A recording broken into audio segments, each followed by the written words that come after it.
before we introduce ourselves, here's the truth. We didn't become who we are through morning routines, morning matcha, or soft wellness aesthetic. Dragged us through our own shadows and forced us to face the things we were avoiding. We are two women who fell apart, found ourselves, and then found each other. And that's the story we're telling today. Since this is our first episode that we're recording with clearly not being prepared, but going right into it, That's how we do it. becoming our true versions, and bringing our chaotic but not centered spiritual side outside and talking about things that we dream of but the limitations kind of break us. Welcome to our podcast, STFU Moment Podcast, and we hope you enjoy the truths and the limitations that were binding us, and we realize other people and we're just speaking about them. If you met your younger self now, what would you apologize for? The thing is, I used to apologize for a lot. Apologize for putting that younger version in situations that were uncomfortable, were stressful, were kind of dimmed my light. But now I don't apologize so much, and it's more of a gratitude to my younger self, because no matter what happened, I'm here today.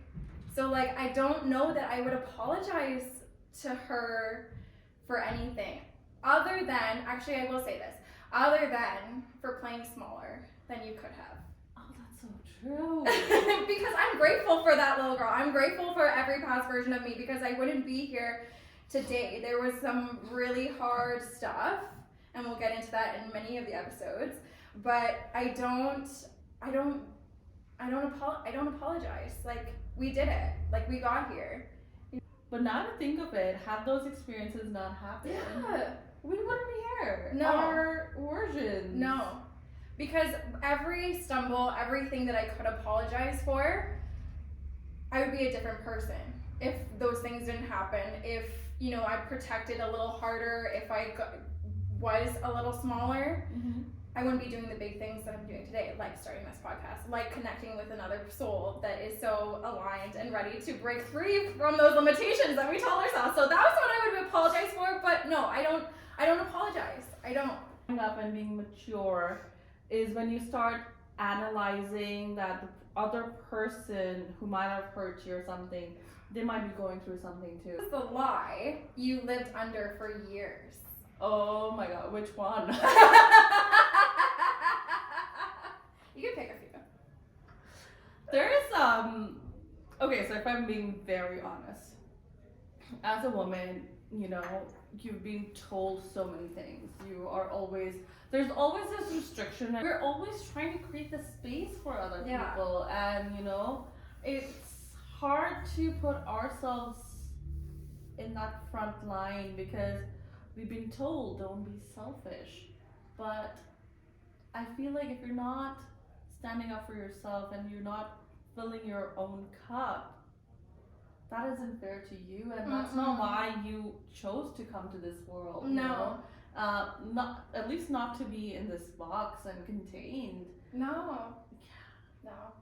Oh, I think that's huge. That's a really good awareness. Yeah, because think about it. We compartmentalize everything in our life and ourselves. We're not trying to make ourselves a priority, but we're like, no. Yeah. How can I be so selfish and think that I am important? I has been attached to ego so much, and this everyone kind of telling you, like, if you are just I, that's so bad. But is it? Yeah. Sometimes being selfish is selfless love. Yeah. Well, if you don't have a sense of self in any capacity, how can you show up for anybody else? That's very true. Right? And if you don't have a sense of self, whether that be through self-care, through self-love, through self-compassion, how can you fully show up for somebody? Like, yeah, I love the expression, and it's like, you hear it all the time. It's like, you need to fill your cup up first before you can fill others. That's true. And I love that, because the saying goes, like, you can't give from an empty reservoir. You can't give from an empty cup. No. Like, people say, like, oh, self-care or self-love, that's so selfish. Like, you're thinking about me, but it's how you function. It's how you get through you get up in the morning. Like, you have to be at your full not even full capacity. Some capacity. Mm-hmm. Most women are running through like zero capacity and still being superheroes. Shout out to all the moms. Yes. But you know what I mean? But you need that some sort of understanding of self in whatever form that looks like. That's very true. What did you see in me that felt familiar even before we got close? I think you know this answer, because this is why this podcast was born. So, little backstory. Akanksha, and we keep saying we're like soul sisters, we're connected, like this was meant to happen, like divine timing, whatever you want to call it. And it's because it was, okay, this is going to be real, like, this is like my devotion to you. This is my vow to you. Invoke the goddess in me. Okay, so here we go. You ready for this? Okay. Okay. So wait, hold on. Do I need a Kleenex? I don't know. I mean, I like to think so, but we'll see. So when Akanksha and I started getting together, because we knew we wanted to do events together. Yes. We knew there was some sort of pull energetically that like we could make some magic together. Yes.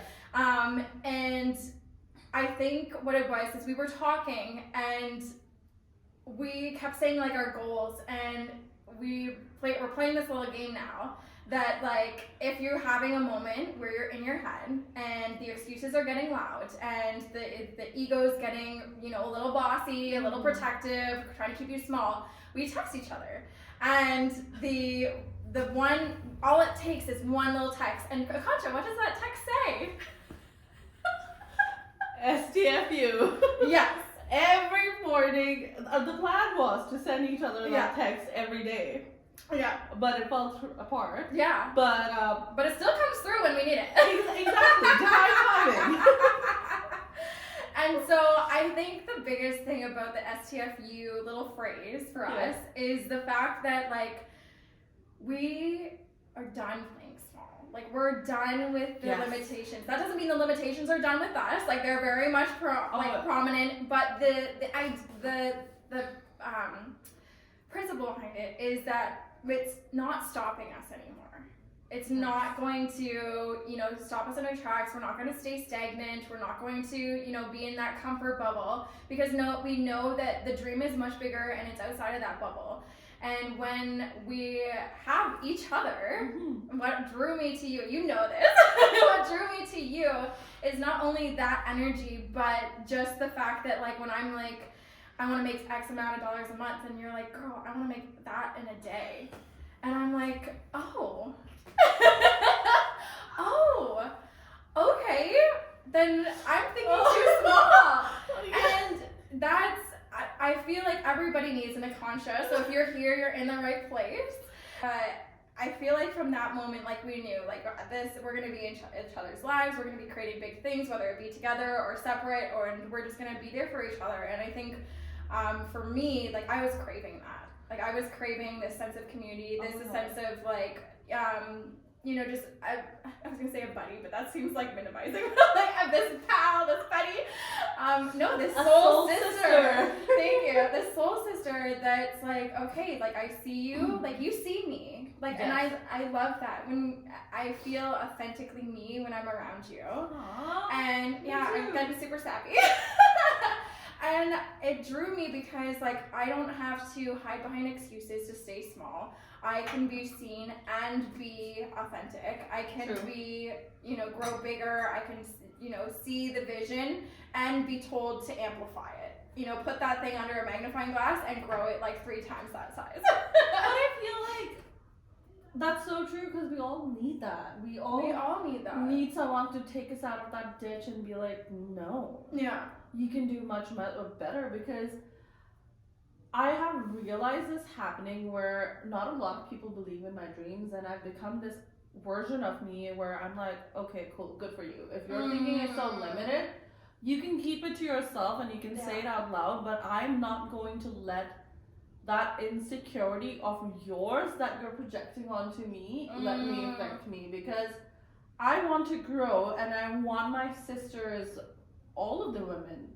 whether you like each other or not, like, let's grow together. Like, we don't need to be enemies. We are the embodiment of goddesses. Yeah. So let's. And that's what I need. That's why we're here.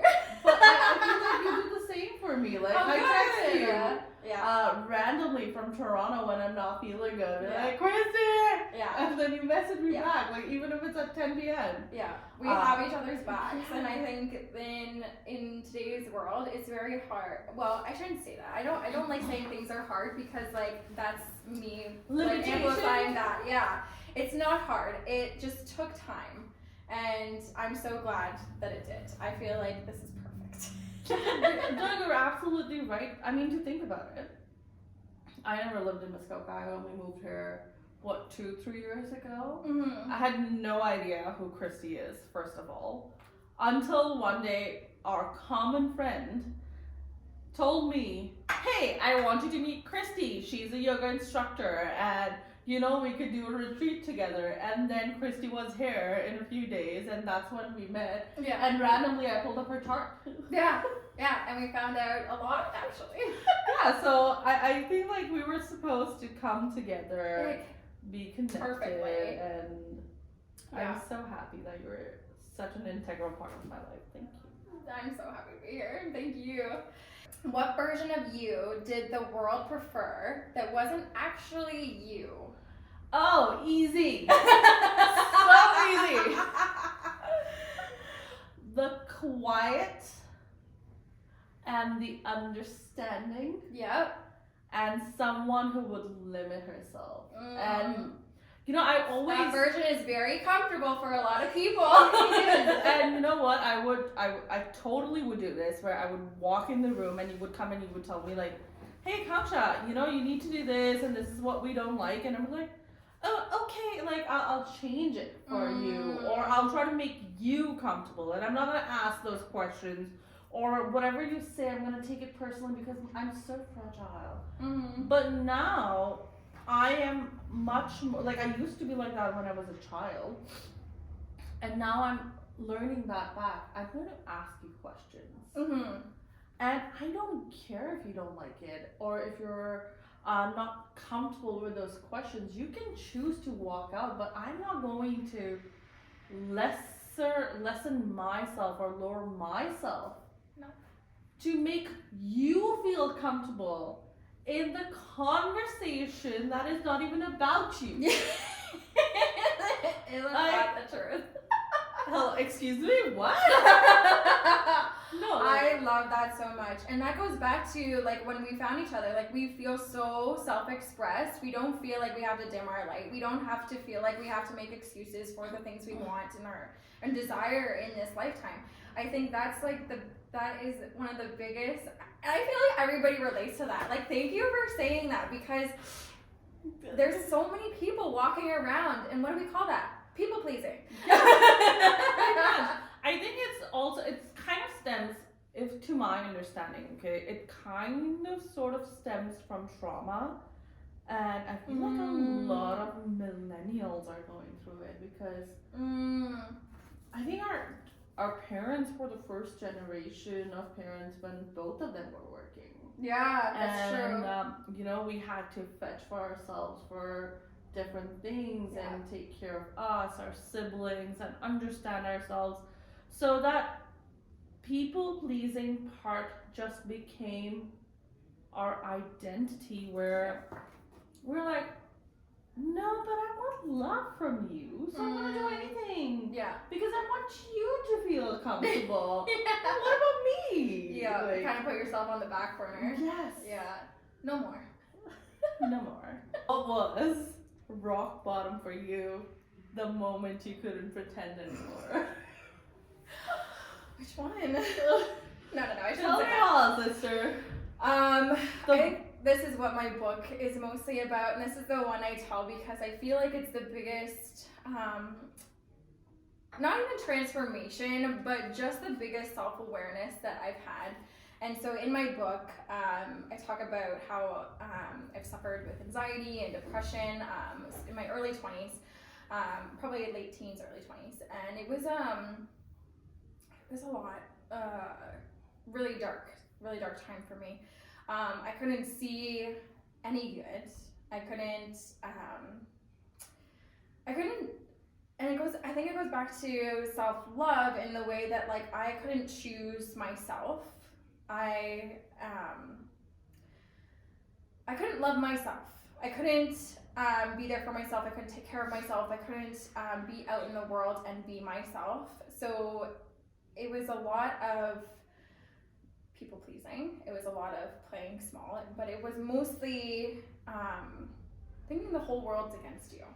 Yes. And not seeing any community, not seeing any support. Even though I had lots of love, like I have a loving family. I had my boyfriend at the time. I feel for him. He went through a lot. We were together for 10 years, and there was just a lot of tears, a lot of upset, a lot of downward spiraling, and it was just a dark place, like I said, for like 5 to 7 years. And the moment that changed, I came into, I don't know what you want to call it, came into my spirit, came into oneness, came with connecting with God, whatever language you want to use, source.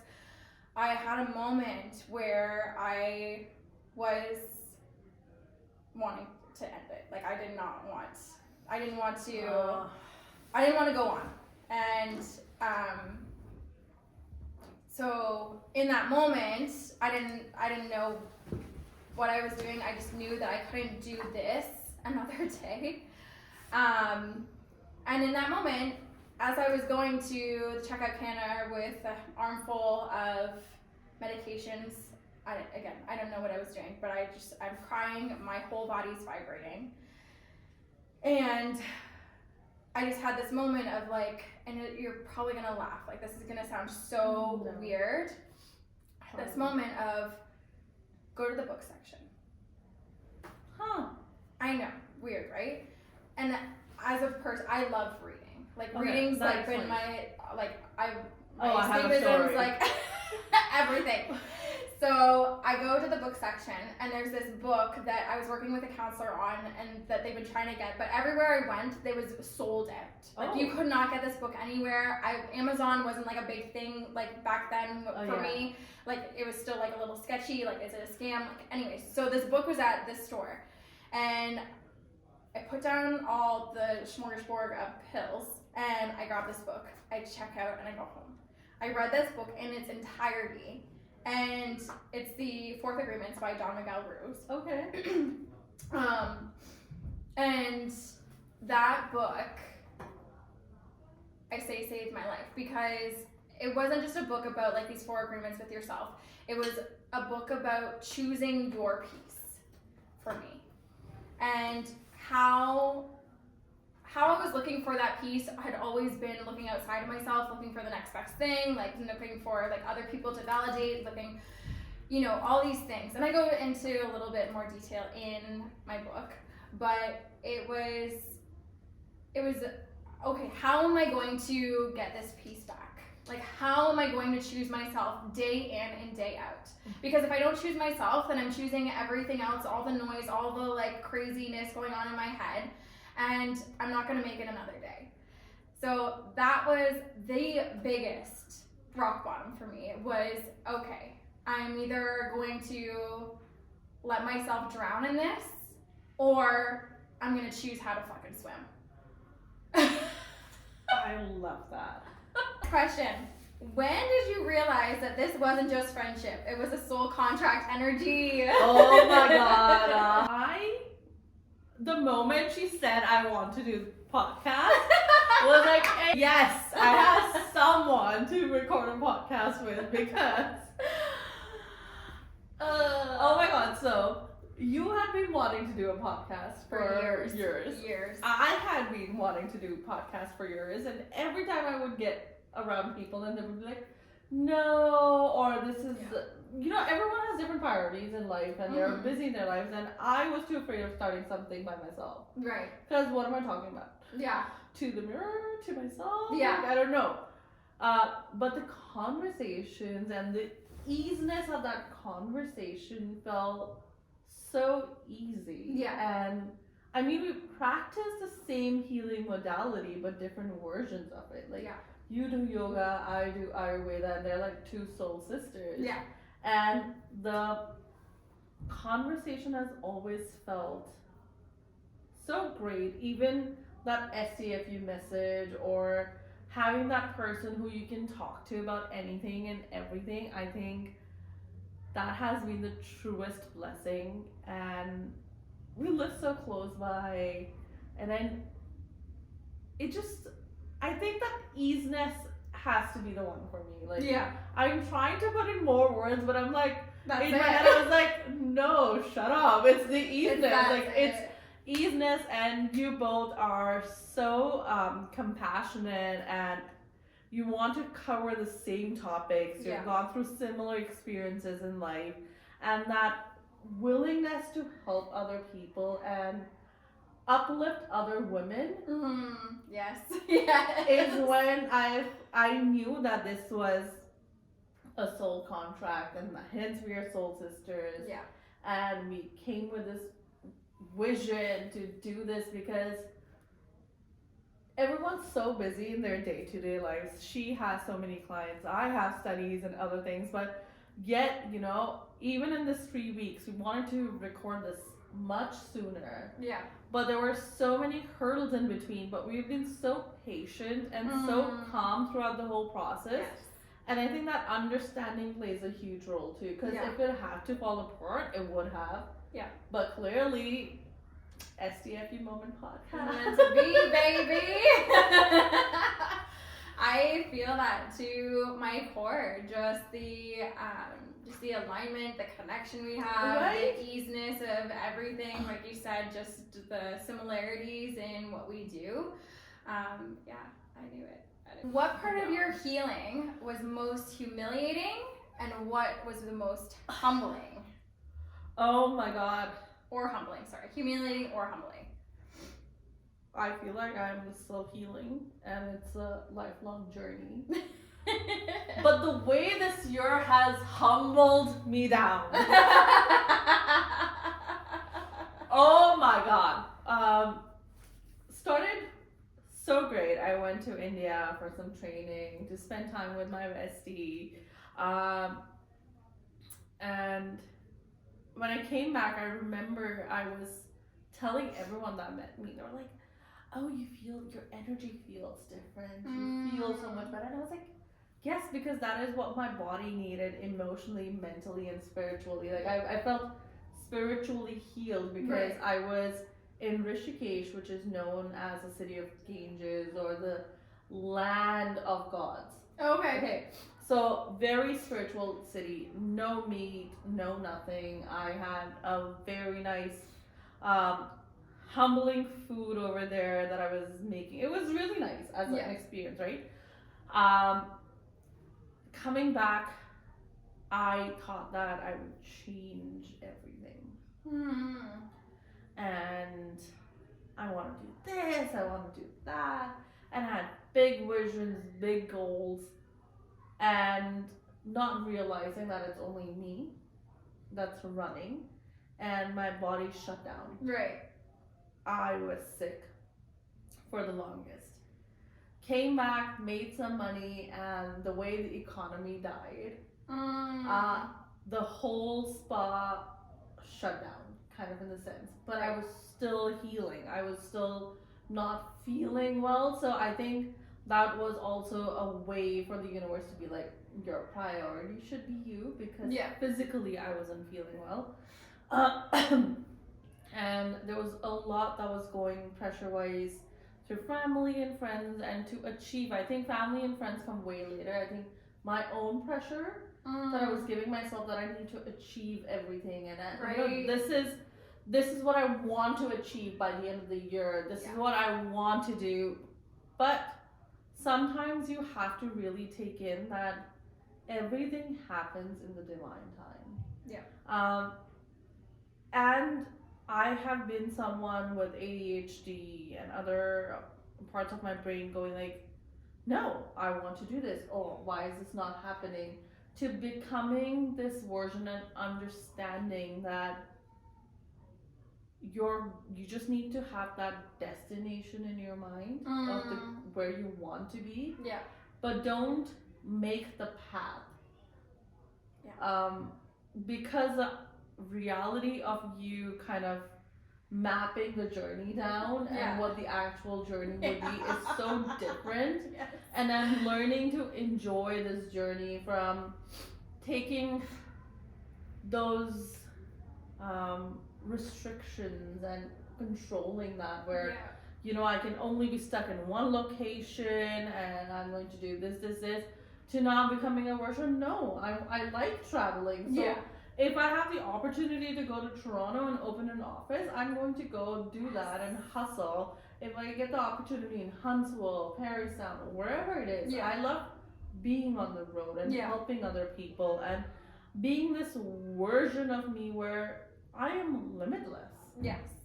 And I get to control it. So I think that this year has been the most humbling of all years for me, and I'm very thankful. How has our friendship held you accountable this few months? I've actually never been more intentionally productive in my life. I say intentionally productive because when you bring productivity to the table, people think it's like hustle. I have not been hustling. I have been really intentional with every task I've taken, with every video that I needed for on my online studio. I do challenges, so like I was very intentional with each one. Like I wasn't going to work all day to get it done. I was going to spend a few short hours intentionally working on something and feeling that I would get the same outcome. Okay. So, and that's thanks to you, because you read my chart and planted the seed in my mind that I am disciplined this season. And I took that belief on. Like, sometimes it's so funny because we talked about how, when somebody says something to you, you can either take it as your truth or you can brush it off. In that moment, I decided that I'm going to take that as my truth.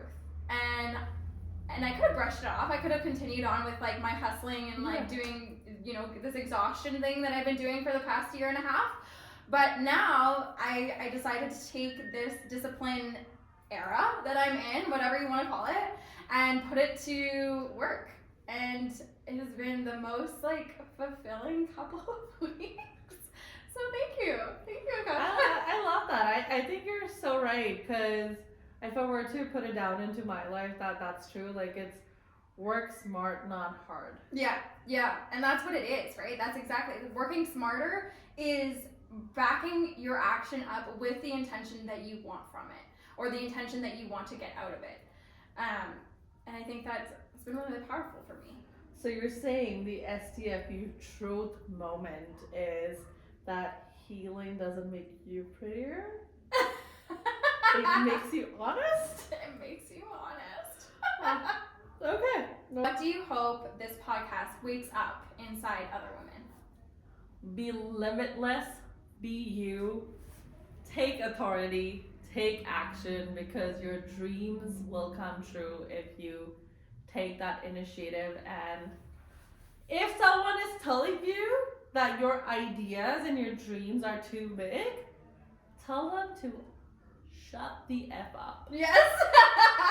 And silence the effing untruths that have been told to you over and over and over again, because the only person that is in control of your life is you. Yes. Be it good, be it bad, do not regret, and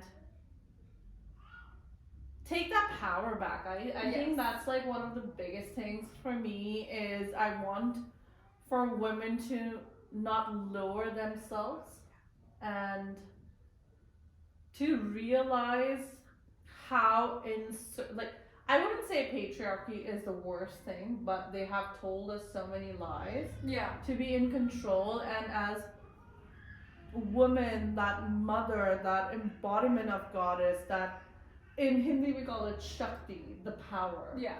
you know, and wake that inside of you. Yeah. And take charge of your life. Do not let a man or a woman, a child, an elder to tell you how to live your life. Yeah. You have the right to decide what you want. Yes. What about you? All of that. I think, seriously, all of that. But also to choose yourself, you know, whether it be once a day, whether it be all day long, choose your power, choose your inner peace, don't let yourself also get in your own way. Like, don't let anybody tell you, like, give you the excuses as to why you can't. Don't take those on, but don't take the ones on that are inside your head. I think that's so important too. Yeah, because some of the biggest, the person that is the most limiting, your biggest critic is yourself. Yeah, it's like, think of it as like the worst relationship you're in and you want to leave, but your mind is so attached to the fact that I need this person because I would die if I don't have them. Baby girl. Yeah. You'll still be alive. Yeah. Because we are. Yes, we're proof. We're proof. So this was our first podcast, and I just wanted to say something. We wanted to say something, actually. You're not here by accident. Women find spaces like this when their soul is ready to stop. When their soul is ready to stop pretending. Stories feel familiar. It's because they are. We are all walking each other back home. To truth, to power, to the versions of ourselves that we abandoned. So if this conversation has touched something real inside of you, share it with a woman who has carried you through your storms. Let's rise together, one STFU moment at a time.